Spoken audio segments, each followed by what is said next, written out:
एक बार सिकंदर जा रहा था, तो सिकंदर ने देखा तो रास्ते में साधु संत बहुत सारे थे। सारे साधु संत, सिकंदर आ रहा था और सारे साधु संत नाच नाच करके और अपना कीर्तन कर रहे थे, भगवान का स्मरण कर रहे थे और सिकंदर को भी याद कर रहे थे। सिकंदर बड़ा खुश हुआ कि साधु संत, अच्छा सारे संत लोग सिकंदर की तारीफ कर रहे थे, उसको वाहवाही कर रहे थे, वाह सिकंदर वाह वाह। सारे संत समाज सिकंदर की तारीफ कर रहे थे, नाच रहे थे, कीर्तन कर रहे थे। सिकंदर आया, बड़ा खुश हुआ, वाह साधु संतों, आपने हमारी तारीफ की, आप कुछ मांग लो, हम आप लोगों को कुछ देना चाहते। तो संत संतों ने कहा, सिकंदर यदि तुम देना चाहो तो हमारा एक छोटा सा काम कर दो, बहुत लोगों से हमने कहा पर कोई नहीं कर पाया, आप इतने बड़े राजा हो, आप हमारा एक छोटा सा काम कर दो। बोले क्या कर दोगे? हाँ हाँ हम सिकंदर हैं, आप जो कहेंगे करेंगे, बताओ। संतों ने एक सुई पकड़ाई, सुई। संतों ने कहा ये सुई पकड़ो, सिकंदर ने सुई पकड़ी। संत ने कहा जब हम लोग मरेंगे तो हम लोगों के पास ना सुई होती है, इसलिए कि हम लोगों का कोई कपड़ा पड़ा फट जाए तो हम लोग सिल लेते हैं, तो सुई अपने पास रखा करते हैं, सुई धागा। तो ये सुई जब हम लोग मरेंगे ना तो हम लोग अपना सारा लंगोटी का मंडल, सुई वही सब यहीं छोड़ कर जाएंगे। पर सुना है कि तुम बड़े आदमी हो, तुम इतना धन कमा रहे हो, तुम तो जरूर कुछ ना कुछ लेकर जाओगे, तो हमारी एक सुई भी अपने साथ लेकर जाना, फिर वहां ऊपर मिलेंगे हम आपसे तो हम आपसे मांग लेंगे, हमारी सुई वहां लौटा देना। ये सुई थोड़ा हमारी ऊपर तक पहुंचाओ, क्योंकि हम लोग तो ले नहीं जा पाते। सुना है आप बहुत जोड़ने में लगे हुए हैं, ये मेरा सब मेरा मेरा मेरा, तो आप कुछ ना कुछ तो ले जाएंगे, तब तो इतना जोड़ रहे हैं, हमारी सुई ले जाइए। सिकंदर बोला, महाराज ये क्या बात कर रहे हैं आप, मैं आपकी सुई कैसे ले जा सकता हूं?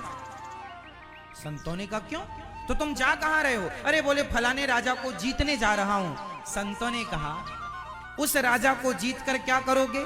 बोले उसका सारा धन ले लूंगा। धन का क्या करोगे? मैं धनवान बन जाऊंगा। संतों ने कहा धनवान बन जाओगे फिर क्या करोगे? बोले मेरा नाम होगा। बोले नाम होगा फिर क्या करोगे?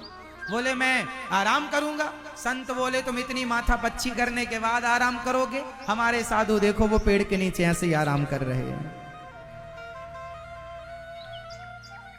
जहां तुम पहुंचोगे हम वहां पहुंच चुके हैं, और तुम राजाओं को जीत रहे हो, धन हड़प रहे हो, और हम कहे कि सुई लेके चले जाओ तो सुई तुम्हारी औकात नहीं है लेकर जाने की। तो ये सब क्यों इतना झमेला? जो लेकर जाना है कुछ वो क्यों नहीं समेट लेते? उन संतों की बात सिकंदर को याद आई और सिकंदर वापस चला गया। और सिकंदर जब मरा तो मरने से पहले बोला था अपने लोगों से कि जब मैं मरूं तो मेरे दोनों हाथ बाहर कर देना अर्थी से। इसलिए कहा था क्योंकि संतों ने कहा था दुनिया को बता देना कि तुम सुई भी लेकर नहीं जा सकते। याद रख सिकंदर के हौसले तो वाली थे, जब गया जमी से तो दोनों हाथ खाली थे। सुई आप में से कोई इंदौर वासी ये मदद कर सकता है? सुई वाली मैया आप ले जाओगे सुई? नहीं, आप हेल्प करेंगे संतों की? करो, कोई नहीं करेगा, बताओ। सुई भी साथ में नहीं जाना, पर झगड़ा देखो, सवेरे से शाम तक झगड़ा, कोर्ट कचहरी दिन भर झगड़ा। पेट आपका कितना छोटा सा है, आधा किलो भी आप नहीं खाते, आपके पेट की जरूरत कितनी है? आधा किलो भी आप नहीं खाते। एक बार जब भोजन करने बैठते हैं तो शायद कोई आधा खबक्कड़ ज्यादा हो तो आधा किलो खाए, 1 किलो खाए, वरना सामान्य आदमी 4 रोटी जरा सा दाल चावल सब्जी खाता, किलो भर मान लो। और क्या खाना कितना है जरा सा, और जोड़ना कितना है? इतना सारा। इसलिए कहता हूं मरने के बाद तो सुई भी नहीं जाएगी, जाएगा तो जीते जी जाएगा। इसलिए जीते जी इन हाथों से भलाई करो, जीते जी इन हाथों से दान पुण्य करो। कौन हमारे साथ जाता है? हमारे साथ कौन जाता है बताओ? धनानि भूमौ पशवश्च गोष्ठे नारी गृहद्वारि जनः श्मशाने देहश्चितायां परलोक मार्गे धर्मानुगो गच्छति जीव एकः। हमारे साथ हमारी पत्नी नहीं, हमारा पुत्र नहीं, हमारा परिवार नहीं, हमारा धन दौलत मकान दुकान पद प्रतिष्ठा नहीं, हमारा शरीर नहीं, हमारा पुण्य और हमारा पाप हमारे साथ जाता है। जो पाप किया है, धर्म किया वो संग चलेगा, अधर्म किया वो संग चलेगा। इसलिए अधर्म क्यों संग ले जाओ, धर्म ही धर्म ले जाओ। धर्मानुगो गच्छति जीव कहा, जो आपका धर्म है वो आपके संग चलता है। इसलिए कुछ अच्छे कर्म कुछ धर्म कर लो, इन हाथों से कुछ अच्छा कर पाओ तो कर लेना, नहीं कर पाओ तो अलग विषय है ना। आप इंदौर वासी हैं और जानते हैं माता अहिल्याबाई होलकर जब ये छोटी सी थी, लगभग 10-12 साल की, तो अपने गांव में अपने पिताजी के यहां ये सबकी सेवा किया करती थी। इनके सेवा, जब ये 12 साल की लड़की थी तब इनकी सेवा भाव को देखकर इनके होने वाले ससुर ने इन्हें पसंद किया कि ये मेरी बहू बनने लायक है, क्योंकि इसके अंदर परोपकार की भावना है। बचपन से ही माता अहिल्याबाई जब 12 साल की थी तो ये सबको भोजन कराया करती थी, सबको खिलाकर खाया करती थी। बच्ची थी, छोटी सी थी, लेकिन परोपकार की भावना बचपन से थी। जिसके जीवन में परोपकार की भावना है वो व्यक्ति बहुत बड़ा होता है मेरी माँ, बहुत बड़ा। उसका किया गया पुण्य, किया गया परोपकार, आपके परोपकार की भावना आपको बड़ा बनाती है। इसलिए परोपकार की भावना जरूर रखना चाहिए, परोपकार जरूर करना चाहिए और सत्य को बचाए रखो। जमाना झूठ बोलता बोले, सब झूठ बोलते हैं, तुम भी बोलोगे। अच्छा एक बात बताओ, एक बार क्या हुआ, एक आदमी धोबी था, वो धोबी भाई साहब गधे को चराने जंगल गए। गधे को चराकर जब लौट रहे थे तो रास्ते में एक सुंदर सा पत्थर चमकता हुआ उन्हें मिल गया। पत्थर उठाए, अच्छा लगा। धोबी भाई ने पत्थर को रस्सी में बांधा और गधे के गले में लटका दिया। और सवेरे शाम जब गधे को नहवाएं तो साबुन लगा के उसी पत्थर से घिसते जाए गधे को। महीनों तक ये सिलसिला चला। एक दिन क्या हुआ कि वहां से कोई जौहरी गुजरा। जौहरी ने देखा, अरे गधे के गले में हीरा लटक रहा, और इतना बड़ा हीरा था कि उसकी कीमत करोड़ों की थी। पर धोबी को पता ना होने से वो गधे के पीठ को साफ करता, उससे पेट को साफ करता। जौहरी को लगा मैं कह दूंगा कि हीरा है तो अभी धोबी इसके भाव बढ़ा देगा। तो जौहरी ने बड़ी चतुराई से कहा, अरे भैया धोबी कैसे हो, अच्छे हैं, ये बताओ ये पत्थर कितने का दिया। धोबी बोला, भाई तुम्हें पत्थर खरीदना है? पत्थर क्यों खरीदना? अरे तुम्हारा पत्थर अच्छा लगा, चमकता है, थोड़ा हमें दे दो, सजाएंगे घर को। 5 रुपए में दोगे? बेचारा भोला भाला धोबी था, पता था नहीं, उसे लगा पत्थर के 5 रुपए मिल रहे हैं, तो उसने बेचारे ने दे दिया। 5 रुपए में वो हीरा ले आया। अब हीरा 5 रुपए में वो पत्थर समझ के जौहरी को देकर धोबी गधा लेकर चला गया जंगल के, मैं तो दूसरा पत्थर उठा लूंगा। पर हर पत्थर हीरा थोड़ी होता है। अब जौहरी के हाथ में हीरा था, देखते ही देखते वह हीरा टुकड़े टुकड़े हो गया। जौहरी ने कहा, वाह रे हीरा, अभी तक गधे के गले में था, गधे को साफ कर रहा था तब तू टूटा नहीं, और मुझ जैसे जौहरी के पास आया तो टूट कर टुकड़े टुकड़े हो गया। तब उस हीरे से आवाज आई।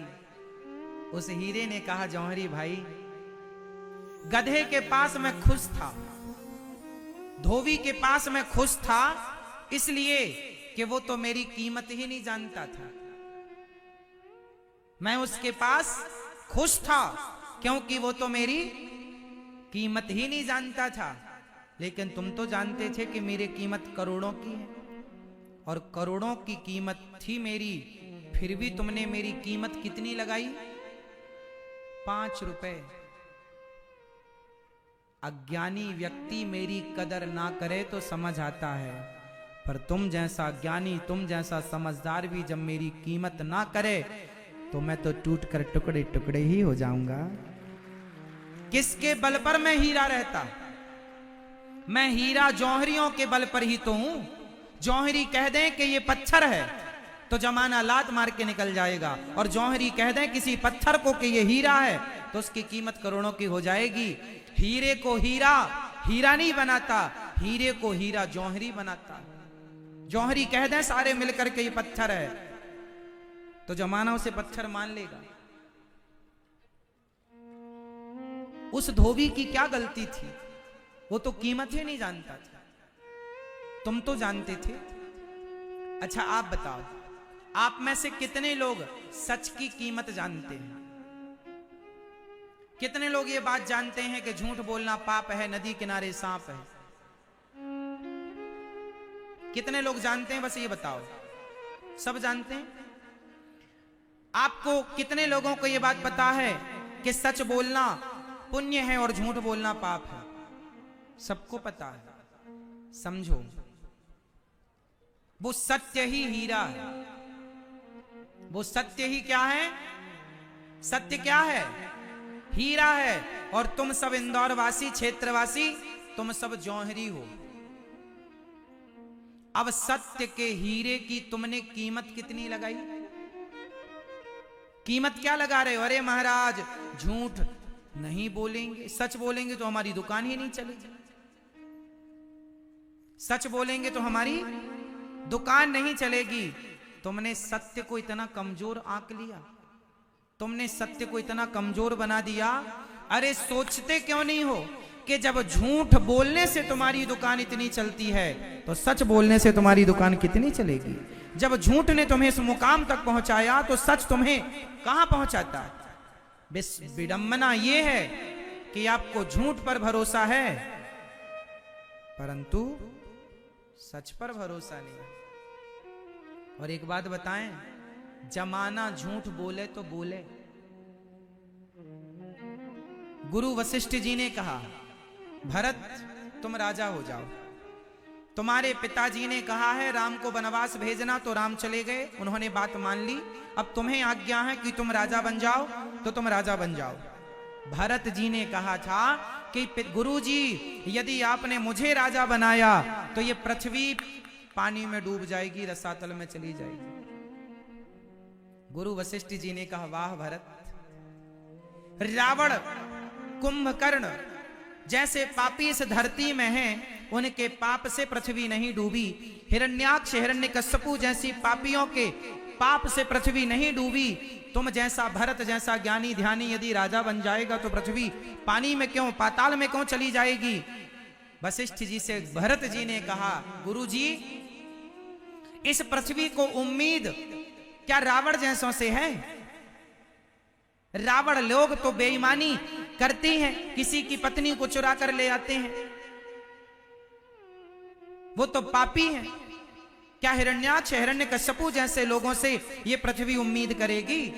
अरे ये पृथ्वी दुष्टों से उम्मीद नहीं करती, हम जैसे भरत से पृथ्वी को उम्मीद है कि हम जैसे लोगों के बल पर यह पृथ्वी टिकी है। और हमने भी अपने भाई को वनवास भेजकर भाई के राज्य पर कब्जा कर लिया, तो बताओ ये पृथ्वी किसके सत्य पर टिकेगी? हम जैसे लोग भी यदि बेईमानी करने लग जाएं, हम भी झूठ बोलने लग जाएं, तो ये पृथ्वी किसके सत्य से टिकेगी? अरे माना कि हमारे देश में 140 करोड़ लोग रहते हैं। हमारे देश की जनसंख्या कितनी है? लगभग 140 करोड़। 140 करोड़ लोगों में माना कि कुछ लोग बेईमान हैं, गलत हैं, पापी हैं, पर आप जैसे कुछ लोग तो अच्छे हैं, सच्चे हैं। याद रखना, यदि 140 करोड़ लोगों में यदि बहुत लोग झूठे, कपटी, लोभी, लंपट, लालची हैं, बेईमान, पापी हैं, अत्याचारी, अनाचारी हैं, तो कोई बात नहीं। ये पृथ्वी उन बेईमान, उन झूठे लोगों के बल पर नहीं, आप जैसे मुट्ठी भर अच्छे सच्चे लोगों के बल पर यह पृथ्वी टिकी है। जमाना झूठ बोले तो बोलने दो, तुम ना बोलो। वो नहीं जानते सच की कीमत, तुम तो जानते हो। ये पृथ्वी आप जैसे कुछ अच्छे लोगों के बल पर टिकी है, और आप जैसे लोग भी बेईमान हो जाएंगे। भारत जैसे लोग भी यदि अपने भाई को वनवास भेज के राजा बन जाते तो बताओ पृथ्वी डूब जाती कि नहीं।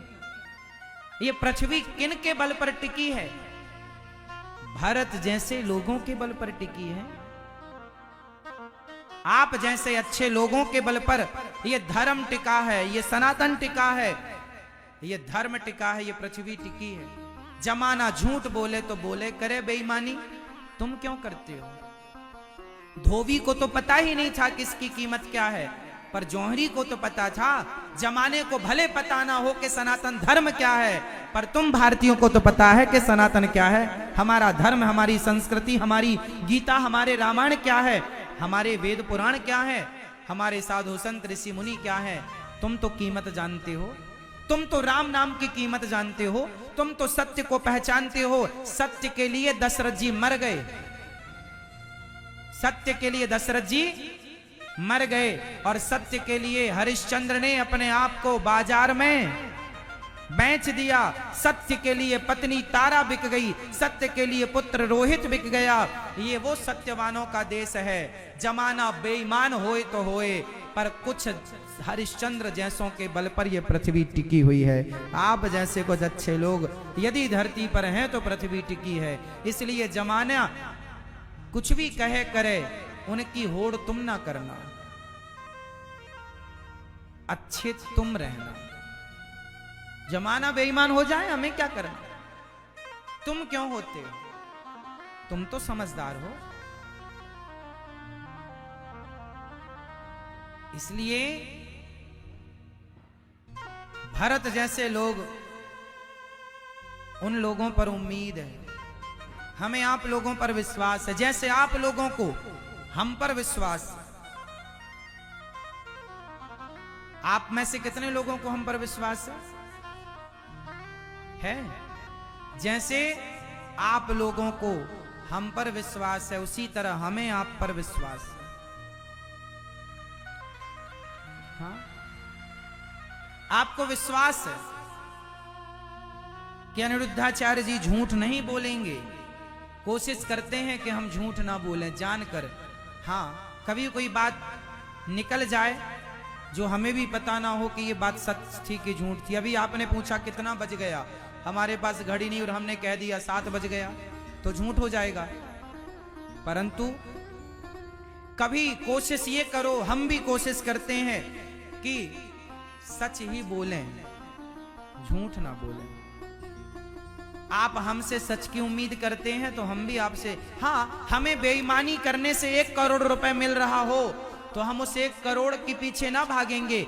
एक तरफ हमें ईमानदारी से 1000 रुपए मिल रहे हैं और बेईमानी से 1 करोड़, तो वो 1 करोड़ बेईमानी के अच्छे नहीं है साहब, वो 1000 1 करोड़ से बड़े हैं, क्योंकि ईमानदारी के। क्या करोगे उन पैसों का जो बेईमानी से कमाया? क्या करोगे? कितना भी बड़ा आलीशान बंगला बना लो बेईमानी करके, पर पूरे बंगले में तुम सो भी ना पाओगे। सोने के लिए 3x6 की जगह चाहिए। कितना भी साज सज्जा करवा लो, पर क्या करोगे इसका? कितना काम की है आपकी ये चीज। इसलिए बेईमानी करने दो जमाने को, तुम ना करो। तुम अच्छे रास्ते पर चलो, सच्चे रास्ते पर चलो।